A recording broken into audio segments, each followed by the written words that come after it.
Hi Aries, welcome to your February reading. So I was going to do a mid-January, but I thought I'd just do your February reading early. Do your extended early before the month even starts.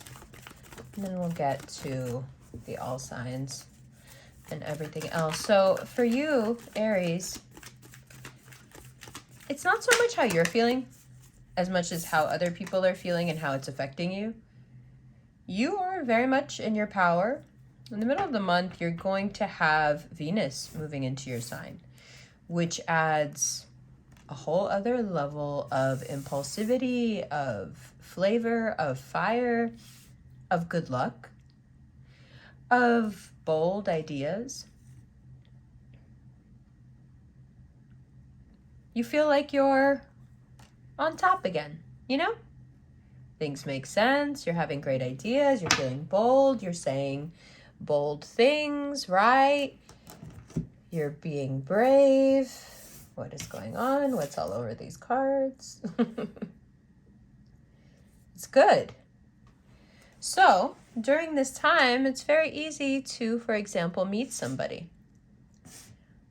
But the thing you have to remember when Venus is in Aries, which it will be after the 20th, is that although meeting someone is the funnest thing ever, when Venus is in Aries, if we are not careful about freedom and how each person is allowed to be themselves, it can be short-lived. It can start real hot, real heavy, and then both people realize that maybe they're a little too hot and a little too heavy to be controlled by the other. So, although chances are very high, Aries, that you may meet someone, if you happen to meet someone that you feel a deep need to control, you might want to rethink it, or at least mentally prepare yourself for the fact that it will go vroom vroom. We just don't know how long it'll last. Okay? If you have a partner already and you feel like they're just not being as talkative as they should and they're not opening up to you, if you have a romantic interest that seems to be snubbing you, wait until after the 20th. Wait until Venus moves into Aries. Give them a little chance to reemerge from whatever shell they may be in. Since Mars went direct, not in your sign, but in Gemini, the more gentle among us have preferred to hide away and not express themselves. Don't take it personally. It has nothing to do with you. People are moody. Leave them be. Now, mostly people are insecure about their worth. There's a lot of doubts floating around. And of course, you're not immune either. Everyone is wondering, you know? Am I enough? Do I hold up in this new world? Do I have whatever the new world's metrics are? Do I have enough of it to matter? And some of us can really get in our feelings. Some of us can become sad about it. But as soon as, again, Venus moves into Aries on the 20th, you have some new exciting people come into your life. And that's really cool. Bring some fresh air. It sets you up for late February when we have this amazing air trine between Mercury and Aquarius and Mars and Gemini. And right around the same time, you're meeting some, fresh air. People fresh air disguised as people, and they really feed your fire. And they're able to, they're able to perhaps unearth a rebellious side of you that doesn't need to come out. So exciting people can be wonderful. We love the bold, especially when we're bored. But sometimes exciting people can bring out something in us that's unnecessary. We also want to match their excitement, That's not what you're supposed to be doing right now. Exciting people are fun if you want to get out of an emotional rut. But what you need to be doing is planning and saving right now. You need to be budgeting. You need to be planning. You need to be saving your money. And those two aren't compatible, right? There's no synergy between the two. So you're going to have to decide. It can get a little reckless, a little chaotic in February, at the beginning especially. Or you're cognizant of the good luck and the good times to come after the 20th. So you spend the first 2 weeks really giving people their space, letting them be moody if they want to, tackling your own feelings of self-worth and doubt and not judging yourself for it. Again, it's a very soft year. It's the year of the rabbit.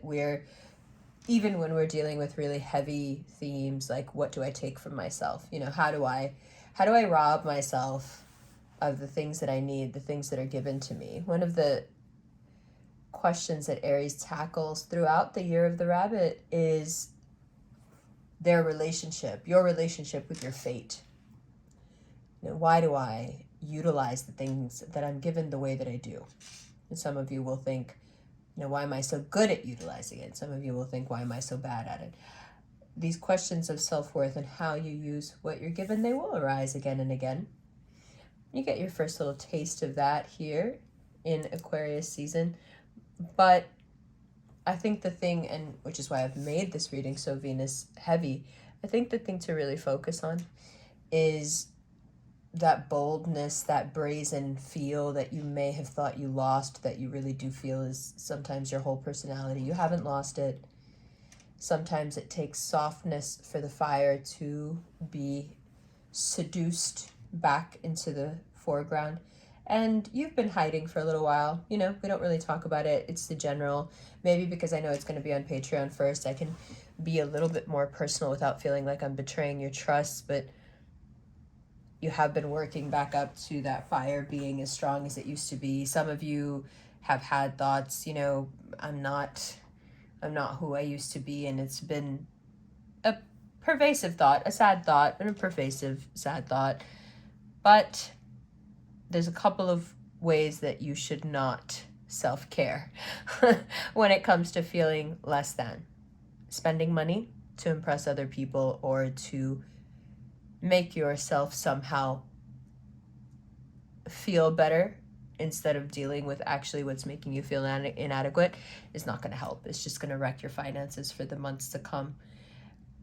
Health is better than any high you're chasing, any friendship group that you want to be a part of, any trip you wish you were going on, any experience that you wish you were a part of, anything that requires inclusion and you're not able to be included, but you'll find that you're asked to pick health, rest, well-being instead of rolling with the group. And that's the real rebellion, is choosing yourself and choosing health and choosing calm and choosing to not be flashy, choosing to not spend your money, focusing on the quieter, slower things. That's the real rebellion for Aries in February, but all through the year of the rabbit. Now, another thing that's perhaps deserves a little bit more time than just what we've looked at here, but it's very apparent in the cards, is that your words move fast and your words have an ability, especially when Venus is there, to unearth. And because your words are usually leaving your mouth way before your brain has any idea what you're about to say, it's really important that you interject an actual physical pause in your dealings in February. There will be several moments, if not a moment a day, where you will need to physically restrain yourself and take a pause before you say something. Venus in Aries has a tendency to be black-tongued, meaning that what you say has a tendency to happen. Venus in Aries says things in a way that is so harsh and so accurate and something that speaks to a much deeper truth than whatever is being spoken about. And so you will not realize it yourself, but it's very easy to cause emotional shootouts. You'll be fine because you're really just saying things. So it's not about you being careful. Your safety is you're very good at self-preservation. This is really about how others will feel. The Venusian power of your words can greatly affect other people's lives, their confidence. Sometimes when we're not feeling our best, we have a tendency to be mean to others, right? But your words also have the power to sow the seeds. And you can use your words and the power of those words, especially, again, stressing this. I can't stress this enough after the 20th. You have the power to speak great things into your future. So you've got better part of 30 days, right? 20 something days, 27 days to figure out what makes you feel lacking, what makes you feel unworthy. You're going to encounter situations over the next 3 weeks that bring these insecurities to the forefront so you can deal with them. So when it's time for you to speak this power into your words in those last 10 or so days, you know what to do. You know what to say, and you're not just saying anything, and really like hexing yourself. You can get it all out of your system in a way that's really positive, not just like emotional outbursts and fighting with people, because it's going to be a lot of drama and overspending and oversharing all through February for everyone. It's you figure out what's going on with your own personal.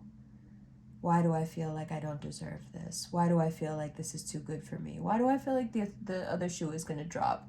Why do I feel like this might be too easy?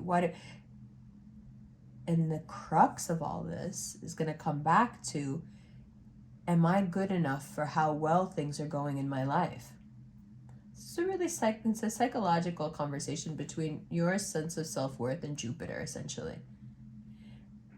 And whatever you glean, whatever you're able to take from this conversation is what you can bring forth with your words after the 20th. So these are important conversations. And look how easy it is to be strayed from these important conversations by your choice of following your brazen and bold friends. Yes, they bring you a breath of fresh air. Yes, we love it. But we also want to remain true to who we are. And we don't want to buy these people's adoration or respect, which can't be done anyway. And we also don't want to compromise who we really are as people, because we want to also be bold and brazen. Aries, you are bold and brazen. You always will be. You never have to try to compete with anyone to be, the most daring or the bravest person in the room. You already are. And anyone who doesn't know that is probably faking this anyway. Regardless, not to be mean to anyone regardless, you don't act like them. You can appreciate friends, you can appreciate people without wanting to jump on their bandwagon. You stay true to who you are and keep budgeting and planning at the forefront of your mind, because Aquarius season is a time where, because of the conversations that are happening between Mars and Gemini, Venus and Pisces, we have Saturn having deep conversations with Uranus and Taurus. This is a time for us to reevaluate what we're doing long term and if it's viable, right? So underneath the drama, underneath the ups and downs, underneath the really passionate placements is still a hardcore practical need to get things in order. So we don't want to forget that. And why? Because these conversations, they're big. These conversations are vital, and they're huge, and they bring with them, it's Jupiter. It's gigantic. It's unfathomable. The opportunities, the good luck, the power, it's unreal.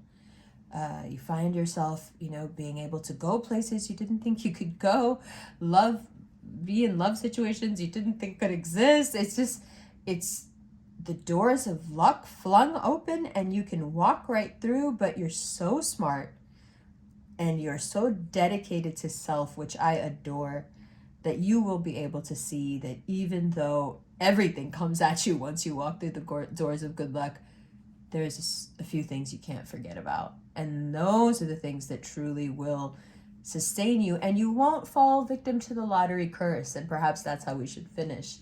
The lottery curse, as you may or may not know if you're from the States, is a phenomenon that seems to happen to those who win the lottery. They tend to have fiery downfalls soon after they receive the money. They are either swindled, embezzled, stolen from, their friends, their family betray them. They are the victims of crime and all sorts of seeming bad luck. Interesting, huh? Now you can look at this from an energetic perspective and say, well, yes, along with all the good luck came the balance of the bad luck. You know, the universe is trying to stay in homeostasis. Or you can look at it as being akin to Jupiter entering your sign. The good luck is here. Now, what's the real reason? It's interesting. I was talking to my son about this just yesterday.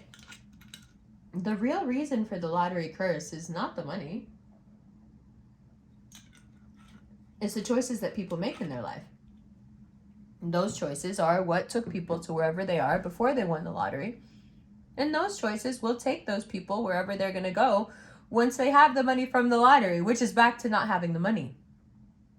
So one of the best ways to keep level-headed about having really good luck and not letting it turn on you and become something that swallows you is to be very aware that your choices have to change.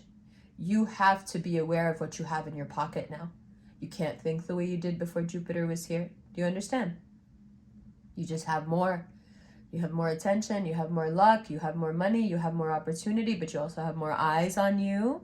You have more predators out there, right? You have more people who can smell the success on you. And so your choices have to change. Wherever your choices took you up until now, if you're happy with those choices, let those choices expand. Bring that stability, that resourcefulness, that solidity of nature to your present and to your future. If things have not been that way, if February grasps you by the neck, that was a very long grasps you by the neck. I could have made a great Louisiana lawyer. That's not even a Louisiana accent. I don't know why I did that. That drawl of grasps got me. You know, it's on you. Those choices now are on you. Your choices, when there's all this drama and you've got all this good luck, because, you know, like Aquarius, even Aquarius season brings the drama, but you know, as soon as we get into Pisces season, the drama is just never ending.